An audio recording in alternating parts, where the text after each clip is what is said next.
Drama की starting में हम हमारी फीमेल लीड जियांग को देखते हैं जो पायलट की यूनिफॉर्म में होती है और अपने असिस्टेंट को ऑर्डर देती है कि पायलट यू को ब्लैकलिस्ट कर दो। तो वो कहता है क्या आप अपने डिसीजन को लेकर श्योर है, क्योंकि इससे आपके हस्बैंड का करियर बिल्कुल खत्म हो सकता है। तो वो कहती है हाँ, मैंने ये फैसला बहुत सोच समझ कर लिया है, मैं उसको कंप्लीट डिस्ट्रॉय करना चाहती हूँ, और वहाँ से चली जाती है। इसके बाद वो मन में कहती है हम दोनों की मैरिज एकदम बेकार है, हमारी मैरिज नॉर्मल कपल की तरह नहीं है, इसमें किसी तीसरे का शेडो है। जिसके बाद हम जिया को देखते हैं जो एक एयर होस्टेस की ड्रेस में होती है और मन में कहती है कि वैसे तो मैं इस एयरलाइन की चेयरमैन हूँ, लेकिन मैंने अपने हस्बैंड के लिए ये बात सबसे छुपाई और उसको चेयरमैन की जगह पे बिठाया। एयरलाइन में सबको ये बात बताई कि वही इस कंपनी का रियल चेयरमैन है, उसकी वजह से मैं अपनी ही एयरलाइन में सिर्फ एक वर्कर की तरह काम करती हूँ। और तभी उसकी एक फ्रेंड उसके पास आती है और जिया को कहती है तुमने बताया नहीं कि तुम्हारी फ्लाइट जल्दी लैंड होने वाली है, वैसे तुम बहुत थक गई होगी ना 18 आवर्स की फ्लाइट के बाद। तो वो कहती है नहीं, मैं यहाँ अपने हस्बैंड को सरप्राइज देने आई हूँ, और खुशी खुशी उसके ऑफिस की तरफ जाने लगती है और मन में कहती है कि आज वो मुझे देखकर बहुत खुश हो जाएगा। मैं उसके लिए एक सरप्राइज गिफ्ट भी लाई हूँ, उसकी फेवरेट कार फरारी, जिसकी कीज उसके हाथ में थी।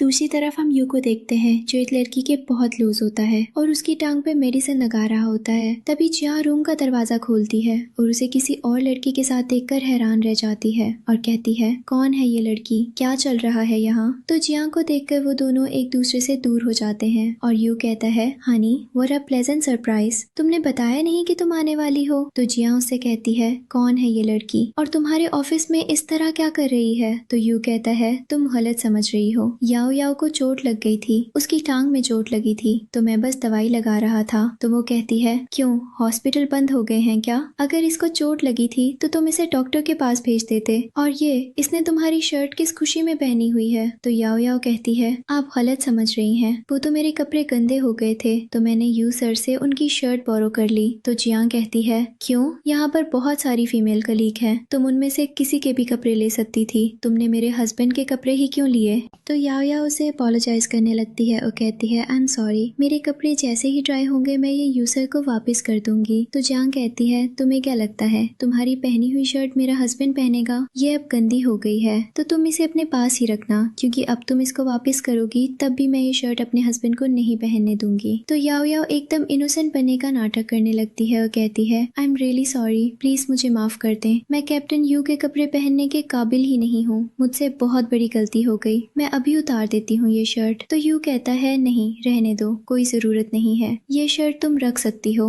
मुझे नहीं चाहिए, अब से ये शर्ट तुम्हारी है। और चांग को कहता है क्या हो गया है तुम्हें, तुम इतना ओवर रिएक्ट क्यों कर रही हो। तो वो कहती है मैं ओवर रिएक्ट नहीं कर रही और तुम मुझसे दूर रहो प्लीज, मुझे तुमसे बात ही नहीं करनी। तभी उसकी नजर टेबल पर पड़ती है जहाँ एक शो पीस पड़ा था, तो वो एकदम शॉक्ड होकर यायो को देखने लगती है और कहती है जी यहाँ पर क्या कर रहा है, ये मेरे बच्चे की आखिरी निशानियों में से एक है, तुम इसको ऐसे किसी को हाथ कैसे लगाने दे सकते हो। और वो उठाकर यायो के सर पर मारने लगती है, लेकिन तभी यायो को बचा लेता है और वो शो पीस नीचे गिरकर टूट जाता है और उसके साथ साथ जियांग का ट्रस्ट और दिल भी टूट गया था। और वो यायो को कहती है तुम इतना कब बदल गए, मुझे पता ही नहीं चला। तभी वहाँ एक लड़की आती है और वो जियांग को एक फ्रेम देती है और कहती है ये बाहर टॉयलेट के पास फेंका हुआ था, जो देखकर जियांग शॉक्ड रह जाती है क्योंकि वो उन दोनों के बेबी के हैंड और फुटप्रिंट थे जो अब इस दुनिया में नहीं रहा था। और रोते हुए यायू को कहती है तुम ऐसा कैसे कर सकते हो, मेरे बेबी की आखिरी निशानी थी ये, तुम इसको फेंक कैसे सकते हो। तो वो गुस्से से कहता है क्या हो गया है तुम्हें, वो सिर्फ एक फ्रेम है, हमारा बच्चा अब जा चुका है, वो कभी वापस नहीं आएगा, तो इन सबको संभाल कर रखने का कोई फायदा नहीं।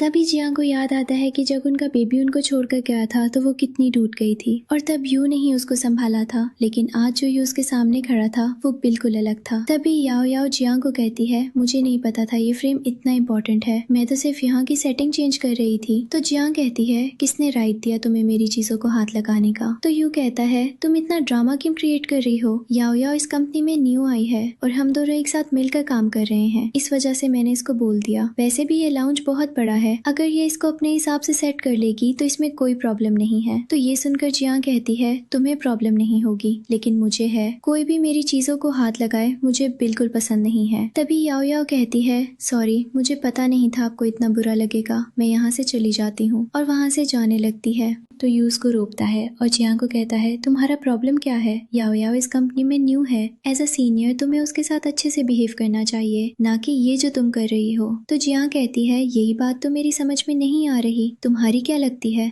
ये जो तुम्हें इसकी इतनी फिक्र है, तुम इसको इतना प्रोटेक्ट क्यों कर रहे हो? और याओ याओ को कहती है तुम्हारे पास सिर्फ 30 मिनट है इस कंपनी को छोड़कर जाने के लिए। ये सुनकर याओ याओ उसे अपोलोजाइज करने लगती है और कहती है प्लीज मुझे माफ कर दें, मुझसे गलती हो गई। अगर आप कहती हैं तो मैं नी डाउन हो जाती हूँ। और नी डाउन होने लगती है, लेकिन तभी यू उसको रोक लेता है और कहता है नहीं, इसकी कोई जरूरत नहीं है। और जियांग को कहता है तुम इसको ऐसे नहीं निकाल सकती, लेकिन जियांग उसकी बात पर बिल्कुल भी ध्यान नहीं देती और याओ याओ को कहती है तुम अब तक यहीं पर खड़ी हो, तुम्हारे पास सिर्फ 25 मिनट रह गए हैं। अगर 25 मिनट के अंदर तुम यहाँ से नहीं गई तो तुम्हारे साथ जो होगा उसकी रिस्पॉन्सिबल तुम खुद होगी। तो ये सुनकर याओ याओ थोड़ा घबरा जाती है, लेकिन तभी यू जियांग को कहता है नहीं, ये कहीं भी नहीं जाएगी, ये मेरी पार्टनर है और वैसे भी तुम इसको जॉब से नहीं निकाल सकती क्योंकि इसको मैंने हायर किया है। तो जियांग कहती है तुम्हारी बात का मतलब क्या है? ये मुझसे भी बेहतर है। तो वो कहता है कैसी बातें कर रही हो तुम, तुम्हारा और इसका क्या कॉम्पिटिशन, तुम मेरी वाइफ हो, ऑफ कोर्स तुमसे बेटर पार्टनर कोई नहीं हो। सत्ता है लेकिन वर्क प्लेस की बात अलग है। मैं इस कंपनी का चेयरमैन हूँ और मुझे तुमसे ज्यादा पता है कि मुझे क्या करना चाहिए और क्या नहीं, और ये मेरा डिसीजन है कि याओ याओ यहाँ से कहीं भी नहीं जाएगी। जिसके बाद वो याओ याओ को अपना कोट पहनाता है और वहाँ से ले जाता है और जियांग देखती रह जाती है और मन में कहती है क्या तुम वही हो जिससे मुझे प्यार था? क्योंकि आज तो तुम मुझे एक अलग ही पर्सन लग रहे हो। मैं तो यहाँ तुम्हें सरप्राइज गिफ्ट देने आई थी, लेकिन तुमने तो मुझे ही गिफ्ट दे दिया। बहुत अच्छा था तुम्हारा ये न्यू ईयर गिफ्ट। जिसके बाद जियांग अपनी सारी कलीग्स के साथ होती है और वो सब कुछ खाने का प्लान बना रहे होते हैं। तभी उनमें से एक लड़की कहती है कि मैंने यहाँ पर एक बहुत अच्छा रेस्टोरेंट देखा है, क्यों ना हम लोग वहाँ पर खाना खाने के लिए चलें। तो वो सब कहते हैं ठीक है, लेकिन तभी जियांग के फोन में नोटिफिकेशन आती है। तो वो फोन चेक करती है जहाँ पर याओ याओ ने वीचैट पर यू की स्टोरी लगाई हुई थी, जिसमें वो उसके लिए बहुत सारे टेडी बेयर्स ले रहा था, जो देखकर जियांग को बहुत दुख होता है और वो मन में कहती है ठीक है, अगर तुम ऐसे ही चाहते हो तो अब तुम मेरे जवाब के लिए भी तैयार रहना। लेकिन ये सब देखकर जियांग की कलीग्स को बिल्कुल अच्छा नहीं लगता, क्योंकि जियांग उन सब का बहुत ख्याल रखती थी, इसलिए वो सब याओ याओ से बदला लेने का फैसला करती हैं।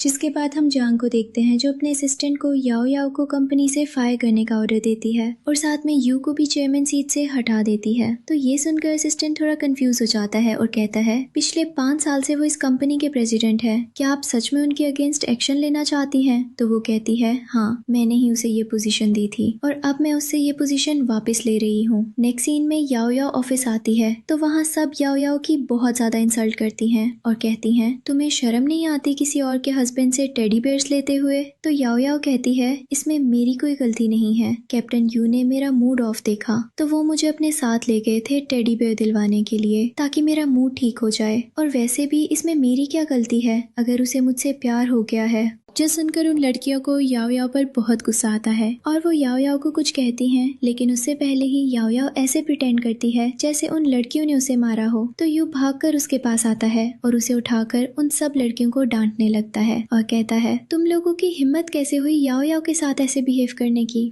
दूसरी तरफ हम जियांग को देखते हैं जो अपने बेबी के फुटप्रिंट्स को साफ करते हुए बहुत ज्यादा दुखी होती है और तभी उसकी नजर एक बॉक्स में पड़ती है जो यू ने उसे गिफ्ट दिया था। उसे याद आता है कि कितनी मेहनत से यू ने उसके लिए वो बॉक्स बनाया था और उसमें हर बीट में एक एक नोट रखा था जिसमें उसने अलग तरह से जियांग से अपना लव कन्फेशन किया था। और अभी वो ये सब सोच ही रही होती है तभी वहाँ पर यू आ जाता है और कहता है मैंने कभी नहीं सोचा था कि तुम इतनी घटिया निकलोगी, तुम्हारा दिल अभी नहीं भरा, तुमने याओ याओ की सबके सामने इतनी इंसल्ट की, उसको बुरा भला कहा, उसको जॉब से निकाल दिया, लेकिन अब भी तुम उसका पीछा नहीं छोड़ रही और अपनी कॉलिंग से कहकर उसको तंग कर रही हो। तुम्हें पता है वो बेचारी फिर भी खुश रहने की कोशिश कर रही थी। ये तो मैंने उन सब को याओ याओ को मारते हुए देख लिया, नहीं तो मुझे तो पता ही नहीं चलता कि तुम उसके साथ क्या करवा रही हो। और तभी उसकी नजर जियांग के हाथ में पकड़े बॉक्स पे पड़ती है तो कहता है, ये क्या लेकर बैठी हुई हो? पागल था मैं जो तुम्हारे लिए मैंने इतना सब किया। और वो बॉक्स लेकर उसमें से सारे बीड्स फ्लोर पे फेंक देता है, जो देखकर जियांग शॉक रह जाती है।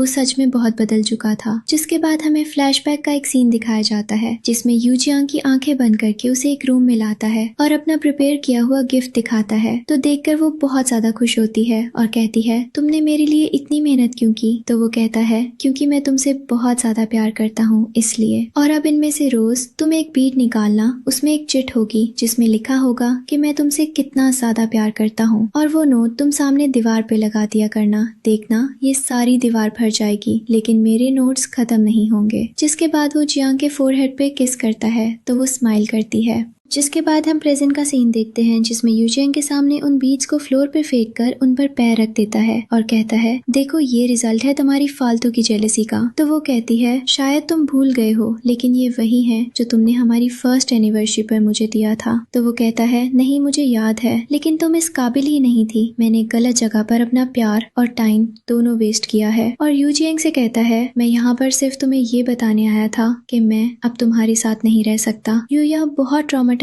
है, उसको मेरी जरूरत है, इसलिए मैं कुछ दिन उसके साथ रहने वाला हूँ। ये कहकर वो वहाँ से चला जाता है और यू जियांग ये सब सुनकर बहुत ज्यादा दुखी होकर बैठ जाती है और उसकी बैक में भी बहुत ज्यादा दर्द होने लगता है। तभी यू अपना सामान पैक करके वहाँ पर आता है और यू जियांग से कहता है कि मैं यहाँ से जा रहा हूँ। लेकिन तभी उसकी नजर यू जियांग पर पड़ती है जो दर्द से तड़प रही थी। तो वो उसके पास जाने लगता है और कहता है, क्या हुआ, तुम्हारी बैक में दोबारा से दर्द हो रहा है क्या? लेकिन तभी वहाँ पर याओ याओ आ जाती है जिसे देखकर जियांग को बहुत ज्यादा गुस्सा आता है और वो उसे कहती है कि तुम्हारी हिम्मत कैसे हुई मेरे घर पर आने की, मैं अभी जिंदा हूँ। तो उसका फिर से नाटक शुरू हो जाता है और वो एकदम इनोसेंट बनकर कहती है, मैं तो बस यूनिफॉर्म लेने आई थी, एक्चुअली मेरा यूनिफॉर्म अभी तक आया नहीं है और कल से मुझे जॉब स्टार्ट करनी है, इसलिए मैंने सोचा कि मैं तुम्हारा यूनिफॉर्म ले लूँ। और यहाँ हमें पता चलता है कि यू को अभी तक कुछ भी नहीं पता था कि जियांग ने उसके अगेंस्ट क्या प्लान किया है। वो तो यही समझ रहा था कि जियांग ने अपनी कंपनी उसके नाम कर दी है और अब जियांग वापस कंपनी नहीं आएगी, इसलिए उसने उसकी जगह याओ याओ को दे दी थी।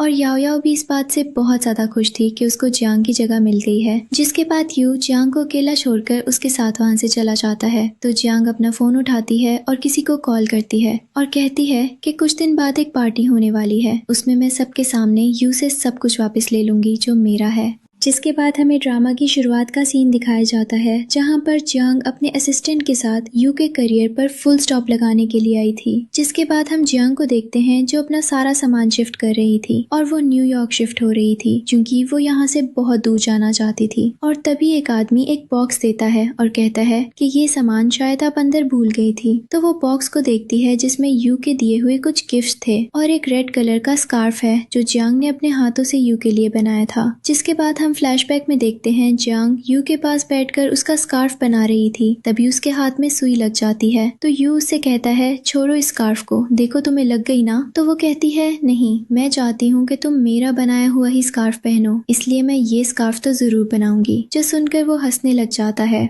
जिसके बाद हम प्रेजेंट का सीन देखते हैं जहाँ पे वो उस बॉक्स को लेकर जा रही होती है ताकि कहीं फेंक सके। और तभी उसको पास में एक बहुत बड़ा डस्टबिन दिखता है जिसमें वो अपनी सारी यादें और प्यार की निशानियां फेंकने लगती है और मन में कहती है, मैंने कभी नहीं सोचा था कि इतना प्यार से रखी हुई चीजों को मैं कभी ऐसे फेंकूंगी, लेकिन बहुत अच्छा हुआ तुम्हारी सच्चाई वक्त रहते ही मेरे सामने आ गई। और वो ये सच सोच ही रही होती है कि वहाँ पर यू आ जाता है और कहता है, इस सब का क्या मतलब है? तो जियांग उसे देखकर थोड़ी हैरान होती है और कहती है, अब तुम यहाँ पे क्या लेने आए हो? तुम तो यहाँ से चले गए थे ना? तो वो कहता है, मुझे पता है तुम मुझसे नाराज हो, लेकिन इसका मतलब ये तो नहीं है कि तुम मुझसे ऐसे बात करो। आफ्टर ऑल हम दोनों हस्बैंड एंड वाइफ हैं। गुस्सा होने का मतलब बिल्कुल भी ये नहीं कि तुम मेरी दी हुई चीजें ऐसे फेंक दो। और तुमने तो अपना बनाया हुआ स्कार्फ भी फेंक दिया। याद नहीं कि तुमने मेरे लिए वो कितने प्यार से बनाया था? तो जियांग उसे कहती है, मेरी चीजें भी तुमने ऐसे ही किसी और को दे दी थी, मुझे अभी याद है।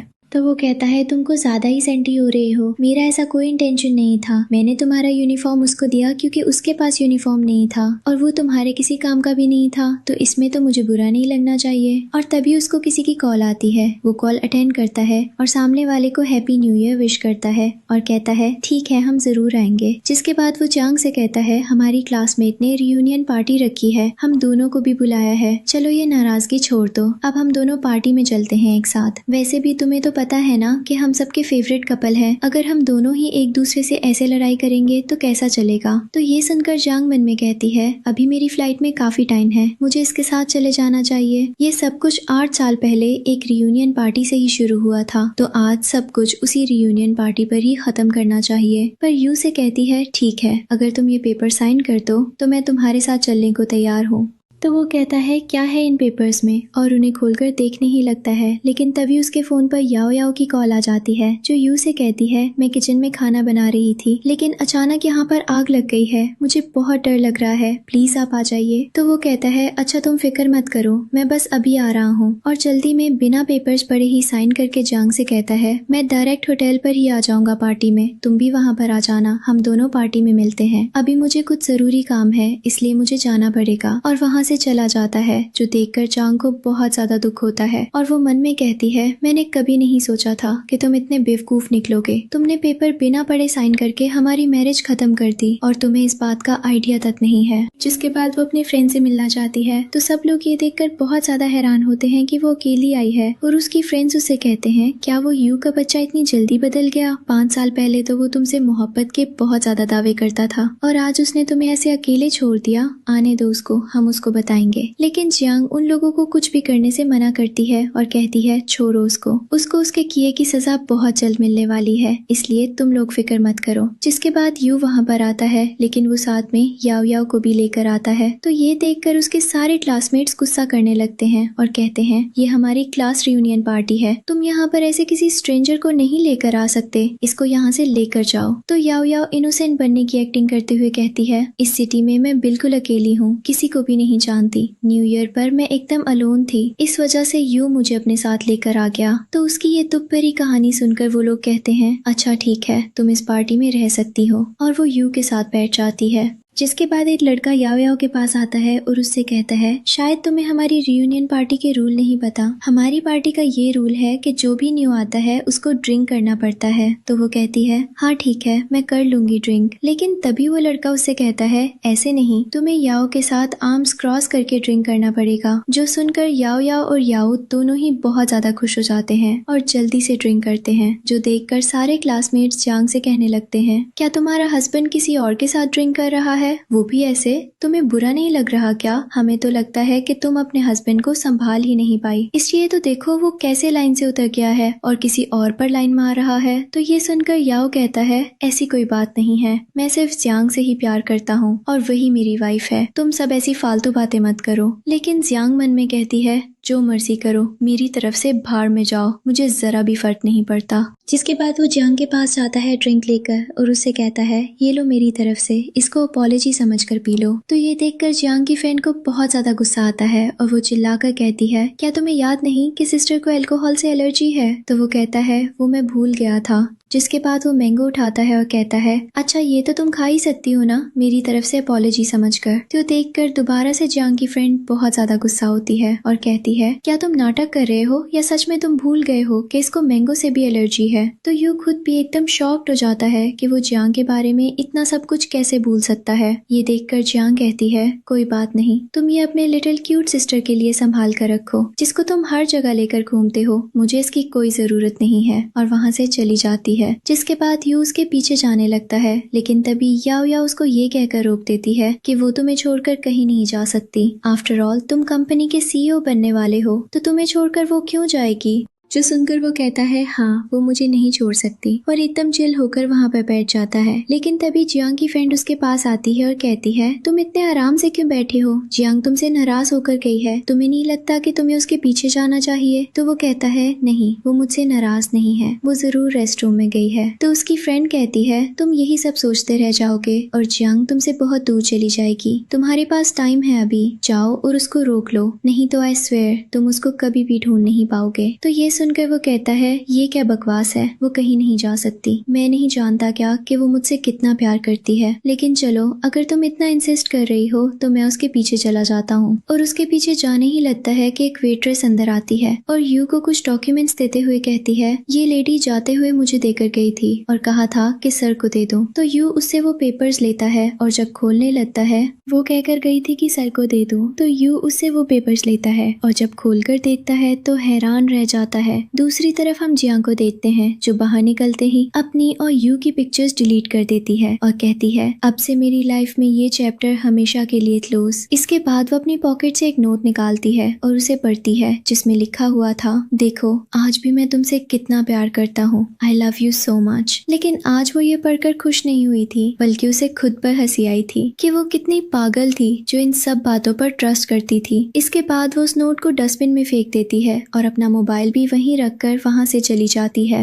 दूसरी तरफ यू पेपर देखकर बहुत ज्यादा शॉक हो जाता है और कहता है ऐसा नहीं हो सकता, वो मुझे डिवोर्स नहीं दे सकती, वो तो मुझसे बहुत ज्यादा प्यार करती है, ऐसे कैसे छोड़कर जा सकती है। उसे इतना परेशान देखकर याओ याओ उससे कहती है तुम इतना परेशान क्यों हो रहे हो, ये सब उसने सिर्फ तुम्हें डराने के लिए किया है, तुम्हें पता है ना वो तुमसे कितना प्यार करती है, वो तुम्हें छोड़कर कहाँ जाएगी और वो भी तब जब तुम सीईओ बनने वाले हो। तो वो कहता है हाँ ये तो है, वो मुझे छोड़कर नहीं जा सकती। लेकिन तभी जियांग की दोस्त उससे कहती है मुझे लगता है तुम्हें उसके पीछे जाना चाहिए क्योंकि मैं जियांग को अच्छे से जानती हूँ, वो सिर्फ तुम्हें डराने के लिए डिवोर्स पेपर्स नहीं भेजेगी। ऐसा न हो कि तुम उसे रोकने में देर कर दो और फिर वो हमेशा के लिए तुमसे दूर हो जाए। ये सुनकर यू थोड़ा परेशान हो जाता है और कहता है नहीं ऐसा कुछ भी नहीं होगा। हाँ मुझे याद आया, आज न्यू ईयर है, हर न्यू ईयर पर वो मेरे लिए डम्पलिंग्स बनाती थी और घर को डेकोरेट करती थी, आज भी वो मेरे लिए डम्पलिंग बनाकर घर पर मेरा वेट कर रही होगी। मुझे लगता है मुझे जाना चाहिए। और वो वहाँ से चला जाता है। याओ याओ उसे रोकने की कोशिश करती है लेकिन इस बार वो नहीं रुकता और वहाँ से चला जाता है। इसके बाद यू अपनी और जियांग के घर जाता है लेकिन वहाँ पर उसे जियांग नहीं मिलती बल्कि उसे पता चलता है कि जियांग ने वो घर किसी और को सेल कर दिया है। ये सुनकर वो बहुत ज्यादा शॉक्ड हो जाता है और मन में कहता है वो ऐसा कैसे कर सकती है। और अब उसे जियांग के साथ बिताए सारे मोमेंट्स याद आने लगते हैं कि कैसे वो हर न्यू ईयर पर उसके लिए अपने हाथों से डम्पलिंग्स बनाया करती थी और उसे खिलाया करती थी, कैसे उन्होंने अपने घर का एक एक हिस्सा खुद डेकोरेट किया था।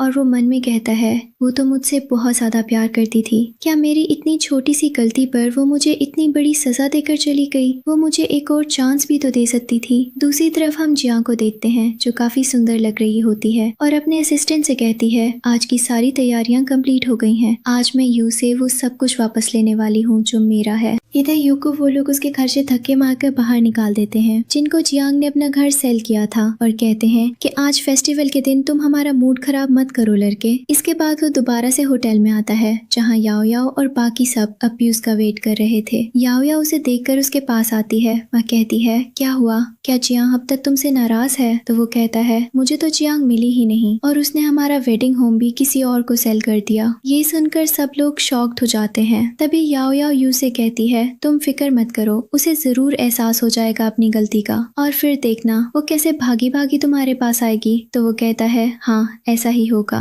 और वैसे भी अब मैं तो चेयरमैन बनने वाला हूँ, मुझसे कोई भी पंगा नहीं ले सकता, फिर चाहे वो मेरी वाइफ जियांग ही क्यों ना हो।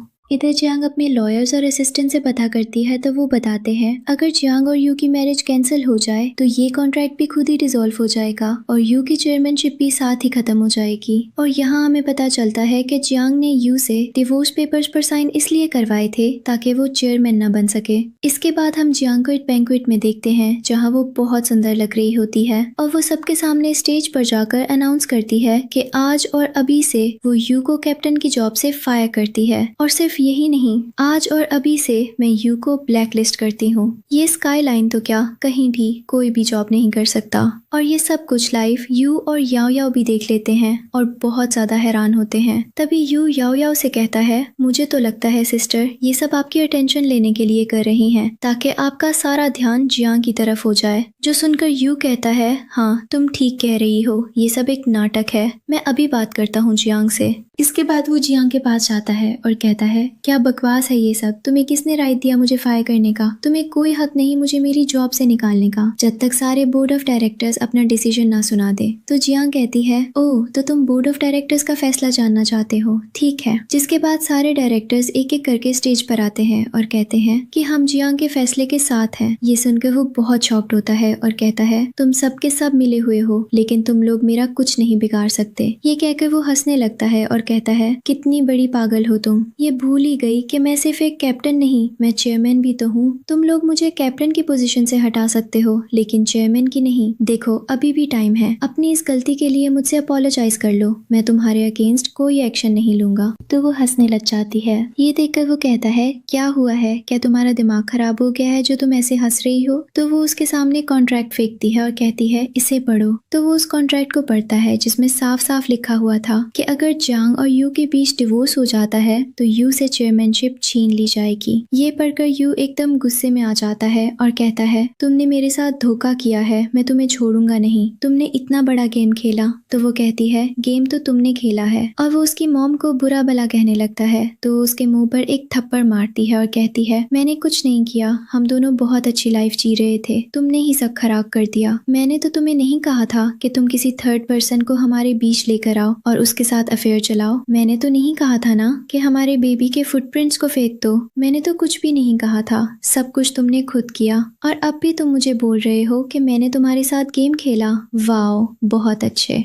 तो यू थोड़ी देर के लिए चुप हो जाता है, लेकिन फिर कहता है चाहे तुम जो भी कर लो लेकिन मुझे यहाँ से नहीं निकाल सकती, क्योंकि अगर तुमने मुझे इस कंपनी से निकाल दिया तो तुम्हारी कंपनी के स्टॉक एकदम से नीचे गिर जाएंगे और तुम बैंकरप्ट हो जाओगी। और मैं यहाँ पर 5 साल से कैप्टन की जॉब कर रहा हूँ, मेरे सिवा तुम्हारी कंपनी के पास कोई दूसरा भी नहीं है जो इस कंपनी को संभाल सके। तो मुझे निकालने से पहले तुम्हें अपनी कंपनी के बारे में जरूर सोचना चाहिए। तो उसकी ये बात सुनकर जियां स्माइल करने लगती है और हमें फ्लैशबैक का एक सीन दिखाया जाता है जिसमें यू जियांग को अपनी जीती हुई ट्रॉफी दिखा रहा होता है, जो देखकर वो ज्यादा खुश होती है और मन में कहती है कि तुम्हारी सक्सेस के लिए मैंने बहुत ज्यादा लोगों से रिक्वेस्ट की है, तुम्हारे लिए मैं कुछ भी कर सकती हूँ। और यहाँ हमें पता चलता है कि यू की सक्सेस जो वो समझ रहा था कि उसके हार्ड वर्किंग की वजह से है, असल में उसके हार्ड वर्किंग की वजह से नहीं थी, बल्कि वो सब जियांग की रिक्वेस्ट की वजह से थी। Coming back to present, Jiang Yo Yao से कहती है तुम दोनों जा सकते हो, क्योंकि अब तुम्हारा हमारी कंपनी से कोई लेना देना नहीं है, इसलिए तुम्हें मेरी कंपनी की कोई जरूरत नहीं है। ये सुनकर यू शॉक्ड हो जाता है और कहता है तुम मुझे सच में निकाल रही हो, क्या तुम्हें अपनी कंपनी की जरा भी फिक्र नहीं है। तो वो कहती है हाँ है ना फिक्र, तभी तो ऐसे मतलबी लोगों को अपनी कंपनी से निकाल देना चाहती हूँ। तुम्हें पता है मैंने तुम्हारे लिए 2 न्यू ईयर गिफ्ट प्रिपेयर किए थे। पहला ये चेयरमैनशिप, मेरी मॉम ने कॉन्ट्रैक्ट में ये क्लॉज इसलिए बनवाया था क्योंकि उन्हें तुम पर यकीन नहीं था, लेकिन मुझे बहुत ज्यादा यकीन था। उस वक्त मैंने मॉम को यकीन दिलाने के लिए इस कॉन्ट्रैक्ट को चेंज नहीं करवाया, लेकिन अब मैं इस कॉन्ट्रैक्ट को चेंज करवाना चाहती थी और ये चेयरमैनशिप हमेशा के लिए तुम्हें देना चाहती थी।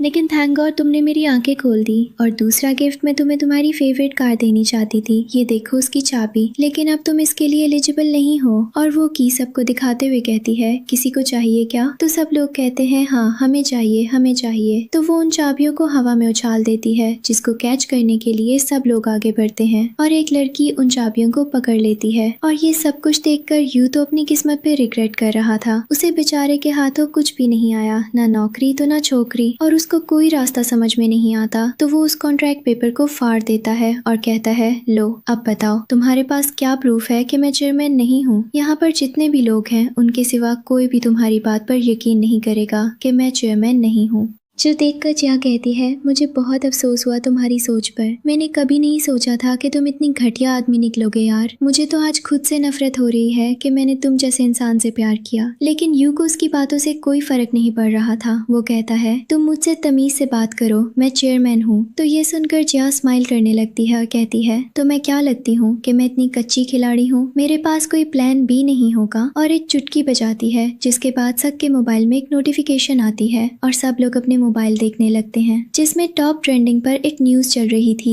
और वो था जिया का इंटरव्यू, जिसमें उसने साफ साफ बताया था कि स्काईलाइन का चेयरमैन यू नहीं है और अब से यू स्काईलाइन का कैप्टन भी नहीं रहेगा। उसको सारी हेडलाइन से हमेशा के लिए ब्लैक लिस्ट कर दिया गया है। और ये सुनकर यू शॉक्ड हो जाता है और कहता है देखो हम दोनों हस्बैंड एंड वाइफ हैं, हमारे बीच जितनी भी लड़ाई हो, लेकिन तुम मेरे साथ ऐसा नहीं कर सकती। मैं 8 साल से तुम्हारे साथ हूँ, 5 साल से हम मैरिड है, तुम मेरे साथ इतनी हार्टलेस कैसे हो सकती सकती हो। छोड़ो ये सब बातों को भुला देते हैं, हम दोबारा से न्यू लाइफ शुरू करते हैं। मुझे एक और चांस दे दो, चलो अपने साथ घर चलो। लेकिन जियांग उसके मुंह पर एक थप्पड़ मार देती है और कहती है मुझसे दूर रहो। तभी याओ याओ सामने आती है और कहती है तुम्हारी हिम्मत कैसे हुई कैप्टन यू पर हाथ उठाने की। तो वो उसको भी एक थप्पड़ मारती है और कहती है तुम बीच में मत बोलो, और उन दोनों को वहीं पर छोड़कर वहां से एक स्वैग के साथ चली जाती है और यू देखता रह जाता है। जिसके बाद हम यू को देखते हैं जो बहुत ज्यादा ड्रंक था और जियांग के पुराने घर के बाहर खड़ा हुआ था और बार बार जियांग को आवाज दे रहा था, कह रहा था प्लीज मुझे छोड़कर मत जाओ, बाहर आओ, मुझे तुमसे बात करनी है। और ये सब सुनकर याओ याओ को बहुत ज्यादा गुस्सा आया था, लेकिन वो फिर भी ऐसे प्रेजेंट कर रही थी जैसे उसको यू की बहुत ज्यादा फिक्र है। तभी हम उस आदमी को देखते हैं जिसको जियांग ने अपना घर सेल किया था। वो जियांग को कॉल करता है और कहता है हमें बैकयार्ड से एक वुडन बॉक्स मिला है, शायद वो आपका है। तो जियांग को याद आता है कि उसकी मॉम ने उसके लिए एक बॉक्स छोड़ा था, लेकिन आज तक वो उसको कभी भी मिला नहीं, शायद ये वही बॉक्स होगा। और वो उस आदमी को कहती है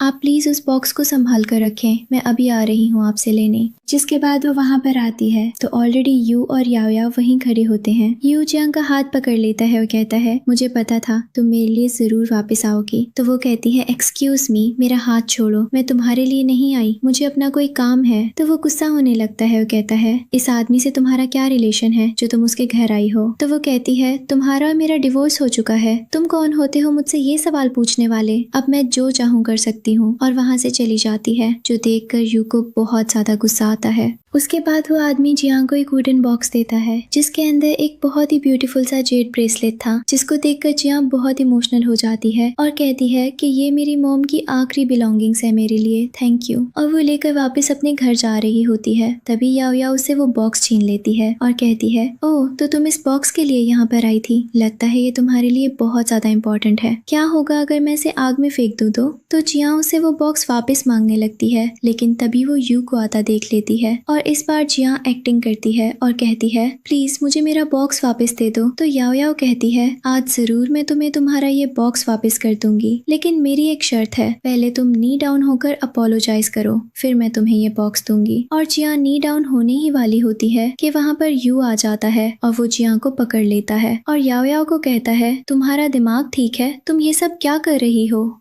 तो वो एकदम इनोसेंट बनने की एक्टिंग करती है, लेकिन यू उसको कहता है मैं सब कुछ देख चुका हूँ अपनी आंखों से, तो ये एक्टिंग करना बंद करो तुम। और उसको जियांग को बॉक्स वापस देने को कहता है, लेकिन फिर भी याओ याओ आग में फेंक देती है, जो देखकर जियांग बहुत दुखी हो जाती है और आग में हाथ डालने लगती है। लेकिन तभी यू उसका हाथ पकड़ लेता है और कहता है क्या कर रही हो तुम ये। तो वो कहती है ये मेरी मॉम की आखिरी निशानी थी, मुझे इसको वापस लेने दो। ये सुनकर यू याओ याओ पर चिल्लाने लगता है और कहता है अभी के अभी जियांग से अपोलोजाइज करो। तो ये सब देखकर जियांग हंसने लगती है और कहती है वाह क्या ड्रामा है, और क्लैपिंग करने लगती है और कहती है इस बॉक्स में कुछ भी नहीं है, मेरी मॉम ने जो मुझे दिया था वो मैंने पहन लिया है, लेकिन मैं तो तुम दोनों का ड्रामा देख रही थी, काफी अच्छा शो था, बहुत अच्छे एक्टर हो तुम दोनों। तो ये सुनकर यू गुस्से में आ जाता है, कहता है तुमने मुझे उल्लू बनाया, तुम्हारी हिम्मत, तुम खुद को समझती क्या हो। और वो एक एग्जाम के बारे में बताता है, कहता है कि मैं इस एग्जाम में पार्टिसिपेट करने वाला हूँ और मुझे यकीन है कि मैं ही जीतूंगा, क्योंकि मुझे उनके सारे सवालों के जवाब ऑलरेडी आते हैं, बस एक बार मैंने वो एग्जाम क्लियर कर लिया तो फिर मैं तुम्हें बताऊंगा तुम्हारी औकात। लेकिन जियांग उसकी किसी बात पर ध्यान नहीं देती और वहाँ से चली जाती है। जिसके बाद वो लाइब्रेरी में जाती है और एग्जाम से रिलेटेड बुक्स ढूंढने लगती है। उसने फैसला किया था कि वो भी एग्जाम देगी और यू से अच्छा स्कोर करेगी। तभी जियांग एक बुक उठाने ही लगती है तो दूसरी तरफ से वो कोई और भी पकड़ता है, जिसके बाद वो उस लड़के की तरफ देखती है तो वो जियांग को देखकर स्माइल करता है और कहता है ओके आप ले लीजिए ये बुक। तो जियांग वो बुक ले लेती है और मन में कहती है ये लड़का इतना देखा हुआ क्यों लग रहा है। दूसरी तरफ शाम भी जियांग को देखकर खुश हो जाता है और कहता है कितने टाइम बाद मैं तुम्हें देख रहा हूँ। जिसके बाद वो जियांग के पास जाकर बैठ जाता है और एक नोट लिखकर उसको पास करता है, जिसमें लिखा हुआ था कितने टाइम बाद हम दोनों मिल रहे हैं। तो जियांग स्माइल करती है और उसी नोट में लिख देती है मैं एग्जाम की तैयारी कर रही हूँ। तो वो उसको गुड लक विश करता है। जिसके बाद वो दोनों एक साथ ही लाइब्रेरी आते हैं और जियांग रोज अच्छी बुक देकर उसकी हेल्प करता है, जिससे दोनों में बहुत अच्छी दोस्ती हो जाती है। और एग्जाम से एक दिन पहले जियांग को सामने से डिनर के लिए पूछती है, जो सुनकर वो बहुत ज्यादा खुश हो जाता है। लेकिन जब जब वो उसको बताती है कि ये डिनर मैंने सिर्फ तुम्हें थैंक यू बोलने के लिए ट्रीट दी है, तो वो मन में थोड़ा सैड हो जाता है और कहता है ये तो सिर्फ एक थैंक यू के लिए था और मैं पता नहीं क्या क्या समझे जा रहा था। तो जियांग कहती है क्या तुमने भी कुछ कहा क्या? उसने कहा नहीं, मैंने तो कुछ नहीं कहा, और चुपचाप खाना खाने लगता है। नेक्स्ट सीन में हम यू को देखते हैं जो याओ याओ के साथ एग्जाम देने आया था, और तभी वहाँ हम जैंग को भी देखते हैं जो उस एग्जाम में एज अ जज आया था, जिसको देखकर याओ याओ तो बहुत इम्प्रेस होती है, लेकिन तभी वहाँ पर जियांग आ जाती है। तो यू से कहता है तुम यहाँ क्या कर रही हो? तो याओ याओ कहती है मुझे तो लगता है सिस्टर को रिग्रेट हो रहा है, तभी तो वो वापस आ गई हैं आपसे माफी मांगने, लेकिन सॉरी अब तुम्हें यू नहीं मिल सकता क्योंकि वो मेरा है। ये सुनकर जियांग स्माइल करती है और एक थप्पड़ यू के मुंह पर मारती है। तो वो कहता है अरे मुझे क्यों मारा? तो वो कहती है वैसे ही तुम्हारा मुंह ये थप्पड़ डिजर्व करता था इसलिए। जिसके बाद एग्जाम स्टार्ट होता है और जियांग और यू दोनों ही काफी अच्छे से एग्जाम देते हैं, लेकिन जब रिजल्ट अनाउंस्ड होता है तो यू ये देखकर शॉक्ड हो जाता है कि जियांग जीत गई है, और वो जियांग पर चीटिंग का इल्जाम लगा देता है और कहता है मेरे पास 5 साल का एक्सपीरियंस है, ये मुझसे जीत नहीं सकती, इसने जरूर चीटिंग की है। ये सुनकर जजेस भी थोड़ा परेशान हो जाते हैं, और तभी जियांग उन दोनों से कहता है तुम फिक्र मत करो, अगर आप दोनों में से किसी ने भी चीटिंग की है तो मैं उसे अभी पकड़ लूंगा। वो सीसीटीवी फुटेज देखता है, लेकिन उस फुटेज में भी वो जियांग की कोई अजीब हरकत नहीं देखता, बल्कि वो तो कंसंट्रेशन से अपना पेपर कर रही थी। ये देखकर चांग यू से कहता है अब आप क्या कहना चाहेंगे? फुटेज में साफ दिखाई दे रहा है कि मिस जियांग अपना एग्जाम कंसंट्रेशन से दे रही हैं, लेकिन आप इधर उधर जरूर देख रहे हैं। ये देखकर यू हैरान रह जाता है और कहता है ऐसा कैसे हो सकता है, मेरे पास 5 साल का एक्सपीरियंस है, ये मुझे हरा नहीं सकती। ये सुनकर जियांग कहती है मैंने तुम्हें 5 साल दिए थे ताकि तुम मुझे हरा सको, लेकिन अफसोस तुम मेरे लेवल तक नहीं आ सके। ये सुनकर यू को जियांग पर बहुत गुस्सा आता है और वो उसे थप्पड़ मारने वाला होता है कि जियांग उसका हाथ पकड़ लेता है और कहता है ऐसी गलती मत करना। तभी जियांग उसे थप्पड़ मार देती है। तो वो कहता है तुमने मुझे थप्पड़ क्यों मारा? जिस पर जियांग कहती है तुम ये थप्पड़ डिजर्व करते थे इसलिए। तो वो गुस्से से जियांग पर दोबारा हाथ उठाने लगता है, लेकिन तभी जियांग सिक्योरिटी को बुलाता है और कहता है कि इसको यहाँ से ले जाओ। तो यू को अपने करियर की फिक्र होने लगती है और कहता है प्लीज मुझे माफ कर दो, मुझे एग्जाम छोड़ने मत दो, मैं अब ऐसा नहीं करूंगा, मुझे यहाँ से बाहर मत निकालो। लेकिन वो लोग उसकी एक भी नहीं सुनते और उसको वहाँ से बाहर भेज देते हैं।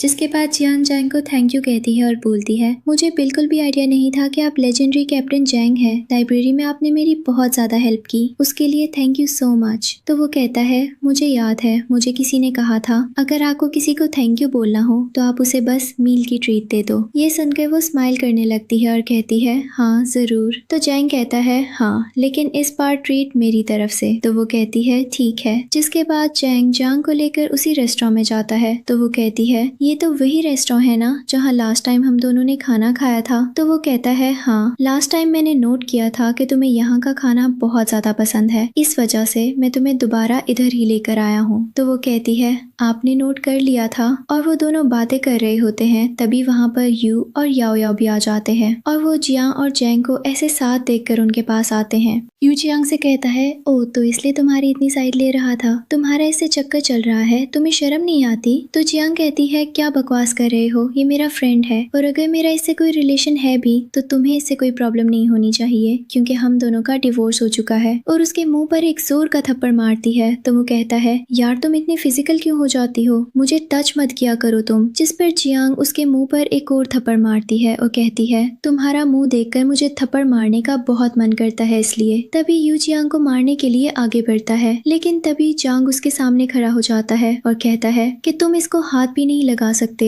ये मेरी गर्लफ्रेंड है अब, और मैं तुम्हारे जैसा नहीं हूँ, मैं अपनी गर्लफ्रेंड को अच्छे से प्रोटेक्ट कर सकता हूँ। तो जियांग उसको कहती है तुम रहने दो, मैं इन लोगों से डील करूंगी क्योंकि ये लोग इंसानों की भाषा नहीं समझते। तभी याओ याओ मन में कहती है ये कितनी लकी है, इसने यू को छोड़ा तो उससे भी पावरफुल आदमी इसको मिल गया। फिर वो मन में कहती है कि फिलहाल मेरे पास जो है मुझे उसी पर ध्यान देना चाहिए कि कहीं ये भी मेरे हाथों से निकल ना जाए। और यू के सामने अच्छा बनने के लिए उसकी बहुत ज्यादा फिक्र करने लगती है और जहाँ से कहती है तुम्हें शर्म नहीं आती जो इतने अच्छे पर्सन का दिल दुखाती हो, मुझे बहुत दुख होता है जब कैप्टन यू हर्ट होते हैं। ये देखकर जहाँ की हंसी निकल जाती है और वो कहता है क्या शो है यार, अब मुझे पता चला चला तुम क्यों मुझे मना कर रही थी कि मैं लोगों से बात ना करूं और तुम खुद से बात कर लोगी। जिसके बाद जियांग यू से कहती है अब बताओ तुम्हारी प्रॉब्लम क्या है, तुम क्या चाहते हो, क्यों पीछे पड़े हो। तो वो कहता है मैं चाहता हूँ कि तुम मुझे सेकंड चांस दे दो और हम दोनों दोबारा से शादी कर लें, सब कुछ ठीक हो जाएगा। जिस पर जियांग कहती है आई एम सॉरी लेकिन मैं चीटर को दोबारा चांस नहीं दे सकती। तुम्हें कोई आइडिया भी है तुमसे मिलने का, मुझे अपनी लाइफ में कितना बड़ा रिग्रेट है। और जियांग का हाथ पकड़कर वहां से चली जाती है। जियांग तो इस बात से इतना खुश हो गया था कि जियांग ने उसका हाथ पकड़ा। वो जियांग की बात सुन ही नहीं रहा होता, वो तो बस अपने हाथ को ही लेकर जा रहा था। ये देखकर जियांग उसका हाथ छोड़ती है और कहती है ओह सॉरी। तो वो भी एकदम होश में आता है और कहता है जी क्या बोल रही थी आप। तो वो कहती है मैं ये बोल रही थी कि आज हम डिनर नहीं कर पाए, इसलिए कल आप मेरे घर आ जाइए, मैं आपके लिए खुद खाना बनाऊंगी। तो वो कहता है ठीक है मैं आ जाऊंगा। जिसके बाद नेक्स्ट सीन में वो उसके घर बहुत प्यारा सा फ्लावर बुके लेकर जाता है, जो देखकर जियांग बहुत ज्यादा खुश होती है। जिसके बाद वो उसकी खाना बनाने में मदद करने लगता है और कहता है मुझे पता है तुम्हें कुकिंग इतने अच्छे से नहीं आती क्योंकि तुमने अभी कुछ टाइम पहले ही सीखी होगी। ये सुनकर वो हैरान हो जाती है और कहती है तुम्हें ये सब कैसे पता, तुम मुझे जानते तक नहीं हो। तो वो चुप हो जाता है और उसे कोई जवाब नहीं देता। तो वो उसका रास्ता रोककर खड़ी हो जाती है और कहती है तुम मुझसे कुछ छुपा रहे हो, मुझे सच बताओ, क्या तुम मुझे पहले से जानते हो। तो वो उसके एकदम क्लोज आ जाता है और उसको कहता है पहले हम खाना खा लें फिर बताऊंगा। इसके बाद वो दोनों खाना खाने के लिए बैठ जाते हैं, लेकिन जियांग अभी तक ब्लश कर रही होती है। जिसके बाद जियांग उसको याद दिलाता है कि वो दोनों बचपन के दोस्त थे, लेकिन फिर जियांग की मॉम की डेथ के बाद उसके डैड उसको अब्रॉड ले गए थे, जिसकी वजह से वो दोनों अलग हो गए थे। तो जियांग उससे कहती है मुझे ये बात बताओ कि तुम अब वापस क्यों आए हो। तो वो उसको बताने ही लगता है, लेकिन तभी वो खुद ही आइडिया लगा लेती है और कहती है मुझे पता चल गया, तुम जरूर अपनी फैमिली बिजनेस को संभालने के लिए आए हो। तो वो कहता है नहीं। वो कहती है ओह तो तुम यहाँ एयरलाइन कंपनी ज्वाइन करने के लिए आए हो। वो कहता है नहीं, और उसको पकड़कर उसके एकदम क्लोज आ जाता है और कहता है मैं यहाँ तुम्हारे लिए आया हूँ। जब मुझे पता चला कि तुमने किसी और से शादी कर ली है तो मैं बहुत टूट गया था और मैंने अब्रॉड जाने का फैसला ही छोड़ दिया, लेकिन अब जब मुझे सब सच्चाई पता चली तो मैं वापस आ गया। मैं चाहता हूँ कि तुम मुझे एक और चांस दे दो प्लीज। मुझे पता है तुम्हारा पास्ट का एक्सपीरियंस बिल्कुल भी अच्छा नहीं रहा, लेकिन मैं तुमसे वादा करता हूँ कि मैं तुम्हें कभी भी धोखा नहीं दूंगा, हमेशा तुम्हारा ख्याल रखूंगा और तुम्हें प्रोटेक्ट करूंगा। तुम बस एक दफा मुझ पर ट्रस्ट करके देखो। तो वो बहुत नर्वस हो जाती है और कहती है मैंने 8 साल के रिलेशनशिप में धोखा खाया है, मैं अभी किसी पे भी ट्रस्ट नहीं कर सकती, और वैसे भी तुम मेरे बहुत अच्छे दोस्त हो, लेकिन मुझे अभी थोड़ा टाइम चाहिए क्योंकि मैं अभी ट्रस्ट करने की कंडीशन में नहीं हूँ। आई होप तुम मुझे समझोगे। तो वो कहता है हाँ मैं जरूर समझूंगा, टेक योर टाइम, मैं तुम्हें बिल्कुल भी फोर्स नहीं करूंगा, लेकिन एक बात हमेशा याद रखना कि मैं तुम्हारे साथ हूँ हमेशा, चाहे खुशी हो या गम। दूसरी तरफ हम याओ याओ को देखते हैं जो अपना सामान पैक करके चुपके से निकल रही होती है। तभी यू उसको वो कहता है कहाँ जा रही हो तुम। तो वो कहती है नहीं कहीं भी नहीं, मैं तो सिर्फ फ्रेश एयर खाने जा रही हूँ। तो वो कहता है अच्छा खाने जा रही हो ये सामान पैक करके, तुमने मुझे उल्लू समझ रखा है, तुम्हारी वजह से ही सब कुछ हुआ है, तुम्हारी वजह से मैंने अपना हंसता बसता घर खो दिया, अपनी वाइफ को धोखा दिया, और अब तुम मुझे छोड़कर जा रही हो। मैं ऐसा कभी नहीं होने दूंगा। अब तुम्हारी सजा है कि तुम हमेशा मेरे साथ ही रहोगी, तुम मुझे छोड़कर कहीं नहीं जा सकती। तो याओ याओ डर जाती है और उससे अपना हाथ छुड़ाती है और कहती है तुम पागल तो नहीं हो गए, मुझे छोड़ो, मुझे नहीं रहना तुम्हारे साथ, और वैसे भी तुमने अपनी हालत क्या बना ली है, तुम साथ रहने के काबिल ही नहीं हो, और जो भी तुमने किया वो मेरे लिए नहीं किया, अपनी लालच के लिए किया है। मैंने तुम्हें नहीं कहा था कि तुम मेरे पीछे आओ। ये सच सुनकर वो हैरान रह जाता है और कहता है तो ये है तुम्हारा असली चेहरा जो तुमने अब तक छुपा कर रखा हुआ था। तो वो उसके मुंह पर थप्पड़ मारती है और कहती है तुम इसी काबिल हो, जो बंदा एक इतनी लॉयल वाइफ को छोड़ सकता है वो मेरा क्या होगा, तुम अकेले ही मरो, मैं जा रही हूँ तुम्हें छोड़कर। और वैसे भी वो जंग तो बहुत लकी निकली, तुम्हें छोड़कर गई तो तुमसे भी ज्यादा पावरफुल बंदा मिल गया उसको, लेकिन मेरा क्या, तुम्हारे पास तो कुछ भी नहीं है, मैं ऐसे घुट घुट कर अपनी जिंदगी नहीं गुजार सकती, मैं जा रही हूँ। ये सब कुछ सुनकर यू का दिमाग एकदम खराब हो जाता है और वो कहता है मैं तुम्हें कहीं नहीं जाने दूंगा, चाहे उसके लिए मुझे तुम्हारी जान ही क्यों न लेनी पड़े, और उसका गला दबाने लग जाता है जिससे उसकी डेथ हो जाती है और वो वहीं पर मर जाती है। दूसरी तरफ हम जांग को देखते हैं जो बहुत दिनों बाद थोड़ी रिलैक्स दिखाई दे रही थी। वो जांग से बात कर रही होती है, तभी उसके फोन में नोटिफिकेशन आता है। वो देखती है तो हैरान रह जाती है क्योंकि न्यूज वायरल हो चुकी थी कि कैप्टन यू ने अपनी ही मिस्ट्रेस का मर्डर कर दिया है।